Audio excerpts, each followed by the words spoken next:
It's raining. It finally happened. We have a rainy day. But it's very beautiful. You know, some people complain about the rain, but we like the rain because everything changes. Look at this. We get to walk along this beautiful canal on a rainy day and the light is completely changed from a sunny day. But this is quite beautiful. So let's just walk down the beautiful path here. And we are headed for, you can see it there in the distance. It's the Schloss Nymphenburg, one of the great palaces of Europe. Much of the tour is inside the palace, but there is a beautiful garden here. But the garden may be especially beautiful in the rain. Oh look, there's like a British style bus there. Let's keep moving. We're almost there. Taking a little break in the shower here, but look at what we're looking at. This place is stunningly beautiful. The beautiful lake that's in front. And it reminds us of Versailles in Paris. It's enormous. It stretches way over there. This is an incredible palace. And we're almost there. We'll be there in about 4 minutes. Vamonos! Let's go! Even the ducks are looking for a dry place to take a break from this rain. And look at these swans. Here's a puddle, watch out. Jump the puddle. And look at the palace. Oh. Sometimes I don't really get it. People complain about rainy days. But this is incredibly beautiful on the rainy day. Look at this. It'd be okay to be here on a sunny day, but this is special. The colors. It's almost like a French impressionist painting. The colors are all muted. Look how far this palace goes, way in the distance. Oh, this swan is standing here, he's just posing. Look at his leg. He's got the leg up in there. Yeah, that's neat. Why are you standing like that? That's kind of strange. All right. Nice pose. There's a shot. And they're friendly. But look at all the swans out here in the lake. There must be, maybe 20 or plus swans. Good morning.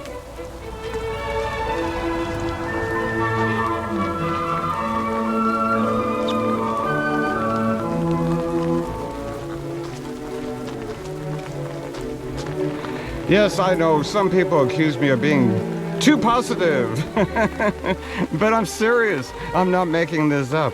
The rain makes this place much more beautiful. But look at the beauty. This is the backside of the palace. We're looking at the gardens. Where's my wife?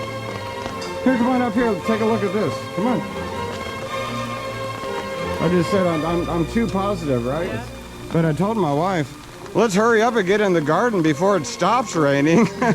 I want to get the shot. It's stunning. Have you been to Versailles? Yes. No, I don't know. How do you compare? It's hard to compare, but what do you think? Okay, I guess this is the #1. Oh my. I'm not sure I would be that strong in the opinion, but it certainly rivals Versailles. But ready now, we're going to enter. Are you ready? Yes. All right, vamonos. Let's go.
here.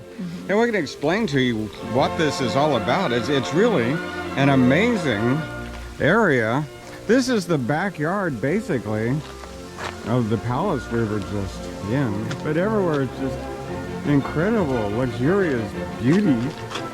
And seriously, I hate to be too positive, but it's just a blessing that it rained today, because it's 5 times more beautiful in the rainy day and everything's damp and wet and the trees are dripping. But look over here.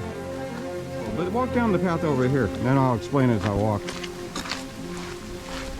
But this is the backyard of the enormous palace we just went into. And we were at Versailles, and a lot of the tourists, they don't go into the backyard of Versailles as much as they should.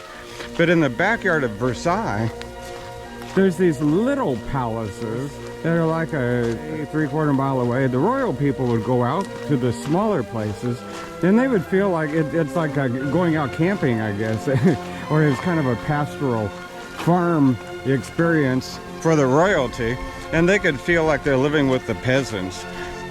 Now at Versailles it's called the Petit Trianon, the little palaces. But there's some little palaces in the backyard here of the Grand Gardens. They're kind of hidden to the side on the canal. But the little palaces are really interesting, just so they could get in the trees and feel like they're living with the peasants. Okay, we're gonna keep walking down the path now.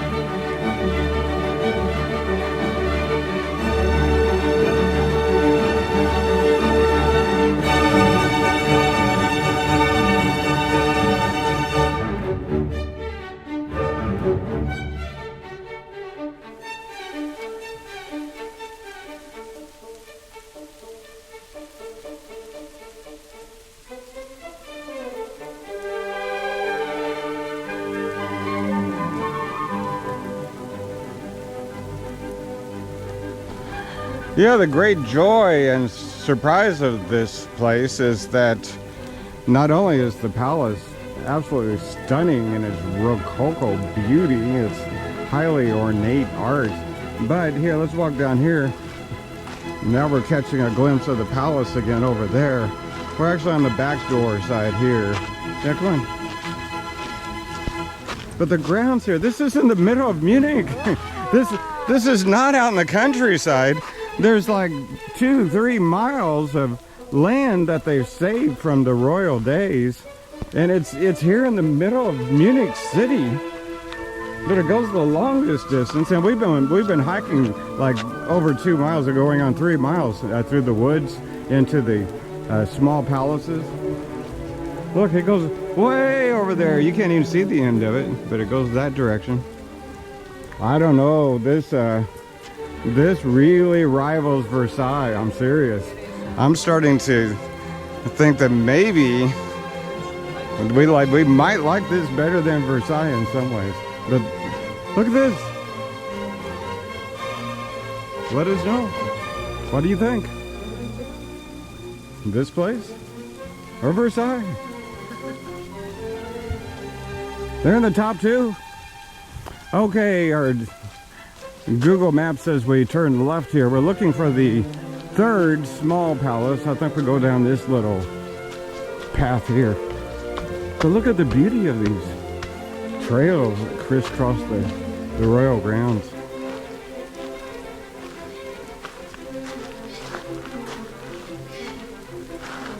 Unbelievable. If we came here just for the trails, it would have been worth it. I think Google Maps says this way. Okay, yeah. Here we go. Looking for the 3rd palace, which is called Pagodenburg. I think we're on the right track to Pagodenburg, and look across the lake. Google brought us to the right place, but we have to cross the lake. we're gonna have to walk around the long way to Pagodenburg. Ready? Yes, Here we I'm go. ready. Let's go.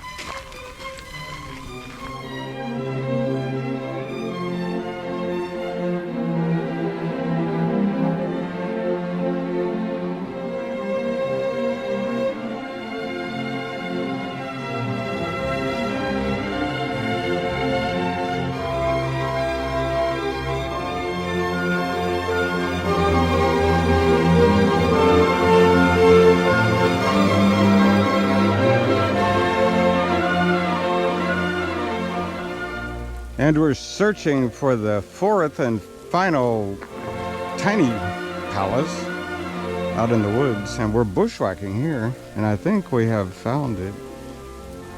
Okay, let's continue and see what this one's all about. It's very different in character from the other ones that we just saw. The fourth and final tiny palace. It looks like it's part church. This one is a mystery. Let's go in and see what there is.